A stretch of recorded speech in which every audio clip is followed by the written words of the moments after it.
Bonjour, bienvenue sur Diagonale TV, spéciale leçon pour débutants avec Nino Meizoradze. Bonjour. Bonjour Nino. Alors qu'est-ce qu'on va voir aujourd'hui, cette leçon pour débutants? Donc aujourd'hui, on va parler d'importance d'ouverture, de bien débuter la partie, bien développer les pièces comme il faut, placer où il faut, et cette importance. Et après, on va voir, exemple, si on ne fait pas ainsi, qu'est-ce qui peut arriver? Qu'est-ce qui peut se passer? Qu'est-ce qui se peut passer et Alors, faire attention. Donc en général, on dit pour les ouvertures qu'il faut contrôler le centre, Oui, sortir les pièces, roquer oui, pour sécuriser le roi. pour sécuriser le roi et avant d'engager des manœuvres plus importantes. Oui. Donc à retenir, je suis sûre que vous avez déjà remarqué, presque toutes les parties d'échecs commencent par E4 ou D4 parce que ce sont les pions centraux et donc on essaye d'obtenir tout de suite le centre. Et pourquoi on fait ainsi? Si on sort trop vite les pièces, imaginez qu'il n'y a aucun pion qui joue, on juste fait, je ne sais pas, on introduit les pièces trop tôt dans le centre, tout simplement l'adversaire va les attaquer. Et on sera obligé de reculer après. D'ailleurs, dans cette partie d'exemplaire, on va voir ça. Par exemple, si les noirs ne contrôlent pas bien le centre, on va voir jusqu'à où peuvent aller les pions d'adversaire dans le centre. Alors on va voir. Oui, sinon, juste donc, à retenir. Donc, vous développez, ça y est, vous développez d'abord bouger les pions un petit peu pour ouvrir un peu les diagonales pour les fous. Après, sortir les cavaliers. À savoir, pour les cavaliers, les meilleures cases, c'est considéré sur F3 et C3. Je ne sais pas, peut-être avec un souris, on peut vous montrer. Donc, oui. Les cavaliers, normalement, ne vont pas sur H3 ou A3, mais sur ici, vers le centre. Et donc, le centre, je vous rappelle, donc c'est... Voilà, ces deux cases sont naturelles en général pour les cavaliers.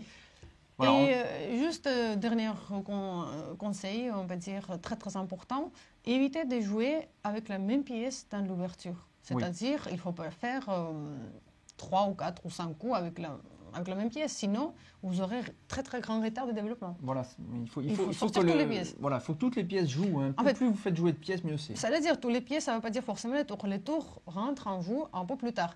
Toutes les pièces, on dit, si vous avez sorti les cavaliers et les fous, et vous avez fait roc, on peut dire que le développement est plus ou moins terminé. C'est là que le développement se termine. Et après, plus tard, voilà, vous allez développer plus de pièces. Alors, on y va. On va regarder un petit exemple ici d'ouverture. Donc, on sort un pion du centre. Alors, soit celui-ci, soit le pion de la dame en général. Hein. Alors, pour jouer plus subtil, enfin, si vous débutez, donc il vaut mieux suivre ces conseils-là. Donc, les débutants en général, on conseille plutôt de jouer le pion du roi parce que ça donne des positions plus aérées. Hein. Mais c'est une question de style en général. Les joueurs plus prudents préféreront peut-être jouer le pion de la dame, des positions un peu plus tranquilles. Alors, E4, E5. Les noirs répondent par un coup symétrique au centre. Pour contrôler le centre. Donc on sort une pièce. Alors, si on sort les cavaliers sur les bonnes cases, ça n'empêche pas qu'il faut les sortir quand ils sont actifs. Donc, en l'occurrence, on joue donc d'abord ce cavalier-là. Pourquoi? Parce que tout de suite, on attaque le pion central. Donc, si on avait joué l'autre, il n'attaquait rien. Donc, il était un peu plus passif. Donc, il faut peut-être attendre avant de sortir le deuxième cavalier. Les noirs répondent par un coup à la fois de cavalier sur une bonne case et en même temps qui défend le pion. Oui, c'est donc classique de faire le coup vraiment très utile qui sert à plusieurs choses en même temps. Voilà. Alors il y a d'autres coups, on pourrait jouer le coup de pion ici, D6, mais qui a le désavantage de bloquer le fou. On pourrait envisager aussi le coup cavalier F6 qui contre-attaque le pion central. Il y a d'autres idées, on peut aussi contre-attaquer avec un pion central. Bon, il y a plein d'idées, mais il faut que ça soit cohérent. Un des plus classiques, en tout cas grand classique, c'est cavalier C6. Voilà, cavalier C6 classique. Alors là, les blancs continuent leur développement logiquement. Fou C4. Oui. Donc coup normal, oui. C'est la partie ce qu'on appelle italienne. Oui. Voilà. Donc fou C4. Et tout de suite d'ailleurs on va pouvoir roquer, vous voyez comme ça va vite, donc, si on fait les choses dans l'ordre. Oui, l'idée c'est ça, pouvoir roquer. Aussi, vous voyez, les blancs n'ont pas fait tout de suite D3 pour pas bloquer le fou. Voilà, si on joue le coup D3, on aurait bloqué ce fou, alors qu'ici il est bien placé.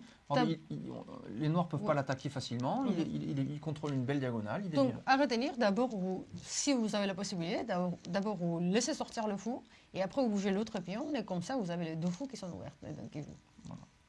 Évitez d'enfermer vos prix. Alors là, les noirs, eux, font un coup un peu présomptueux, puisqu'ils jouent le coup fou B4. Et là, on va voir pourquoi. C'est pas un super coup, parce que c'est un mauvais coup. Il va un peu trop loin. Alors, l'idée des noirs, c'était de se dire, les blancs ne peuvent pas jouer le pion central, puisque le roi serait en échec. Bon, d'abord, on peut faire petit roc. Oui. Mais deux, on peut aussi gagner du temps, tout de suite, en jouant le coup C3. Voilà, C3 gagne du temps sur le fou. on va être obligé de reculer ce fou. Et ce pion est intéressant parce qu'il va protéger la case centrale ici et donc permettre une poussée centrale. Donc d'où l'intérêt des pions centraux. Hein. Oui. Voilà. Et apparemment, ce que les Noirs ne savaient pas, c'est que déjà dans le parti italien, l'idée des Blancs, c'est ça, faire C3 et T4 pour obtenir le centre fort. Oui. Et ici, les Noirs, tout simplement, ils ont aidé les Blancs à réaliser leur plan avec le temps perdu. Donc. Voilà. Donc là, on perd du temps, on est obligé de rejouer le coup. Puisque le fou était attaqué. Voilà. Petit roc des Blancs.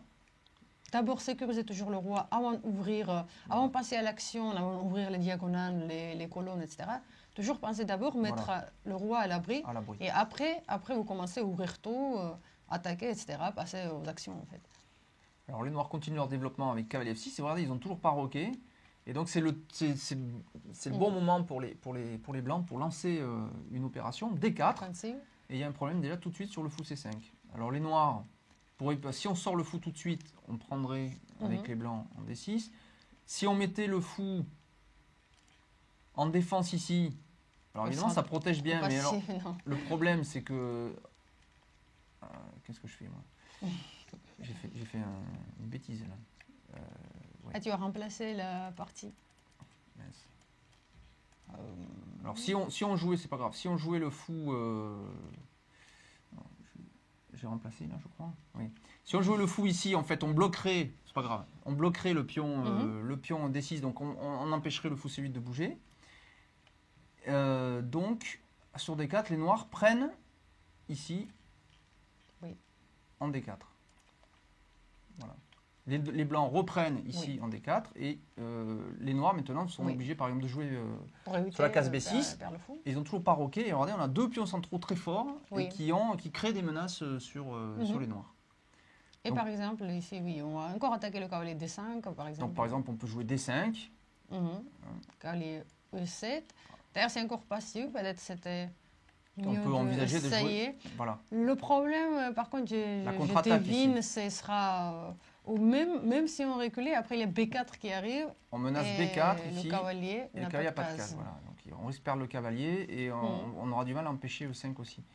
Donc sur le coup, cavalier E7. On peut regarder, on peut pousser le deuxième pion. Donc vous voyez, qu'est-ce qui se passe ici concrètement? Quand les noirs ont sorti les pièces, mais sans vraiment d'abord laisser passer les pions, etc., ça manquait d'espace.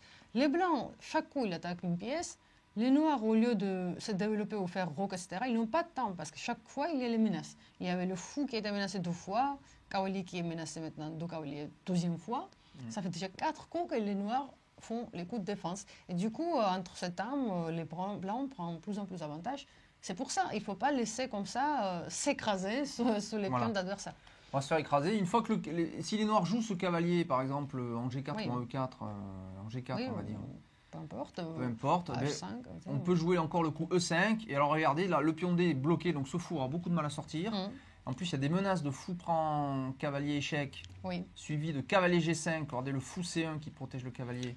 Donc là, vous comprenez que la position est complètement perdante. C'est perdant, là. Parce que là, imaginons, les noirs prennent une première fois, on reprend, le cavalier est en prise, il faut bouger le cavalier, par exemple en F5. Voilà, et tout de suite, on peut jouer, par exemple, le coup comme Dame D5 aussi, qui est très fort, puisqu'on attaque à la fois le pion F7 et le cavalier F5. Voire peut-être même fou F7 possibilité, oui, il faut un peu calculer, mais et les choses comme ça aussi. Parce que, regardez, sur roi prend maintenant fou, on fait en cavalier G5 échec, le fou protège le cavalier, donc la dame ne peut pas prendre. Et sur roi, par exemple, ici, par exemple G6, et bien simplement on prend le cavalier G4 avec un roi totalement en l'air. Déroqué, sans protection. Vous voyez que le fou C8 est complètement enfermé. C'est pour ça que c'était important que les noirs, quelque part, fassent genre D6 pour ouvrir ces fous qui est resté complètement hors de joue. Voilà, et tout ça est lié au fait que les noirs ont joué ce coup là, ici, bizarre, fou B4, qui a donné un tempo de plus. Oui.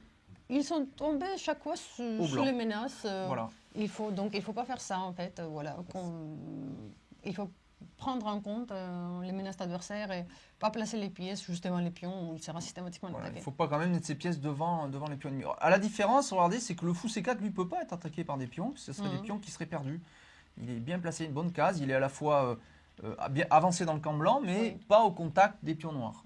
Donc ici, ça, fou B4, c'est un peu trop présomptueux. Donc là, on va voir une partie qui ressemble à celle-ci beaucoup, où les noirs ont un petit peu mieux joué. Et ils ont plus joué fou B4, mais fou C5. On va voir, donc E4, E5, donc toujours l'ouverture. Donc on sort la pièce, regardez, on attaque le pion central. Défense de la part des noirs, fou C4. Ici, fou C5. Fou C5. Donc vous voyez, tout à l'heure, ils ont fait fou B4, qui était très mauvais. Donc là, c'est plus normal. Donc on joue C3 maintenant, mais vous voyez, il y a un coup de moins quand même. Hein. Et donc, là, on est dans la théorie, en fait, c'est partie italienne. Voilà, les noirs jouent d'abord cavalier F6, et le roi n'a pas bougé ici. Parce que donc sur D4, pion prend D4, C prend D4. Les noirs auraient pu jouer ici le coup fou B4 échec, qui maintenant est bon, parce qu'il n'y a plus de pion qui peut venir en C3.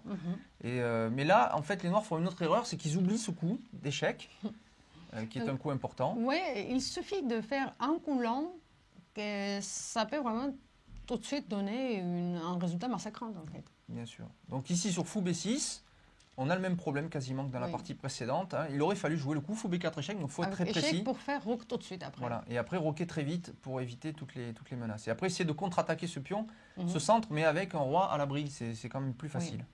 Menace donc D5. Fou B6, et là D5, et où va le cavalier? Regardez, au centre, il y a le cavalier F3 qui est bien développé, qui contrôle toutes les cases du centre. Si on vient en A5, il suffit de jouer le fou en D3, et on menace à la fois de jouer E5, et aussi le coup B4, qui attaque le cavalier A5. Comme tout à l'heure. Comme tout à l'heure. Donc c'est le meilleur cas du coup encore pour cavalier 7. Cavalier E7. Ouais. Et là, c'est étonnant, mais ça marche toujours la même chose, même sans roque. Voilà. Maintenant E5 et on a un problème. Sur cavalier G4, qui est un bon coup de contre-attaque, on attaque ici. Pourquoi? Parce qu'on attaque la case F2 en protégeant avec le fou B6. Et on menace fourchette après en même temps. Et on menace une fourchette sur la dame et la tour. On pourrait roquer. Hein, donc oui, ça, si on voulait, oui. Mais dans ces cas, les noirs aussi roquent, et même si les blancs ont un grand avantage, apparemment les blancs, ils sont trouvés pratiquement tout de suite la grande forcée ici. Donc c'est mieux finalement. Donc les blancs jouent le coup D6 qui est encore plus fort. Juste une chose à retenir aussi, aux échecs, c'est pas juste le matériel qui compte. Il faut, surtout ce qui compte, c'est l'initiative des pièces. Activité des pièces, c'est ça, regarder premièrement quand on regarde une position, et après qu'il y a plus de pièces, etc. Et là, si on regarde, on voit tout de suite que les noirs sont très bizarrement bloqués, avec le fou C8, tout ça. Ce fou sortira jamais. Regardez le problème de ce fou. Le cavalier sur E7 qui est sorti, il est soit donc encore attaqué, donc c'est encore à temps perdu s'il part. Le roi est toujours dans le centre. Ils ont vraiment de mal. Et dans ce type de position, même s'il peut faire fourchette, on va voir d'ailleurs. Donc on attaque dame et tout, mais c'est pas un problème. On peut facilement sacrifier quelques pièces et tout de suite passer à l'offensive. Voilà, on va voir. On va voir par exemple ici dame B3. En fait, tout simplement, on ne peut pas reprendre le cavalier évidemment, donc il fallait sortir la dame. Et l'idée, c'est qu'on laisse. Alors, si les noirs ne prennent pas la tour, on pourra jouer tour F1. D'ailleurs, on peut voir dans la variante, sous-variante, si le cavalier H1 par exemple. Si le cavalier prend la case H1, et bien on fait fou prend F7 échec. Et après roi F8 forcé. Hein. Le simple coup fou G5. Non, après roi F8 forcé, pardon. Fou G5. Et on ne peut pas empêcher avec les noirs, mais si on prend une première fois, il suffira de reprendre avec le pion. On ne peut pas empêcher fou prend. Ou le pion prend encore plus fort, peut-être. Ou pion prend, mais c'est pareil, qui gagne la dame en fait. Hein. Voilà. Parce que ça fera échec avec. On ne peut pas empêcher, parce que la dame ne peut pas sortir. Et vous voyez, le cavalier cloué, il ne peut pas partir, il va perdre la dame. On ne peut pas bouger. Donc en fait, ça perd tout de suite. Vous voyez comme ça va vite. Hein. Donc c'est très agressif, vous voyez. Une chose aussi à savoir, si vous avez avantage de développement dans l'ouverture, il faut essayer vraiment forcer la position parce que si vous jouez trop lentement, cet avantage va disparaître parce que c'est un avantage éphémère, ce n'est pas forcément durable. Il suffit que vous jouez très lentement en vous contentant du fait que vous avez avantage de développement, mais dans ces cas, l'adversaire aussi il va sortir ses pièces, il va égaliser la position par exemple. Donc si vous avez avantage, il faut vraiment agresser l'adversaire. C'est comme ça que vous pouvez profiter de cet avantage. Si vous ne faites rien, ça va disparaître. Ça va disparaître tout simplement parce que lui aussi il va sortir des pièces. Donc retenir ça. Passer à l'action tout de suite et mettre maximum de pression, soit sur le roi, etc.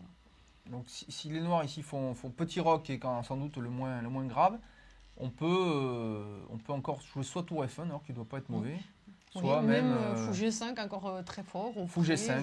On laisse la tour, puisque de toute façon, si les noirs prennent la tour, c'est pas grave, on prend ici avec le pion. Et on va faire même, on reprendra la tour derrière, la tour F8, avec un gros avantage, puisqu'on aura gagné une pièce de plus.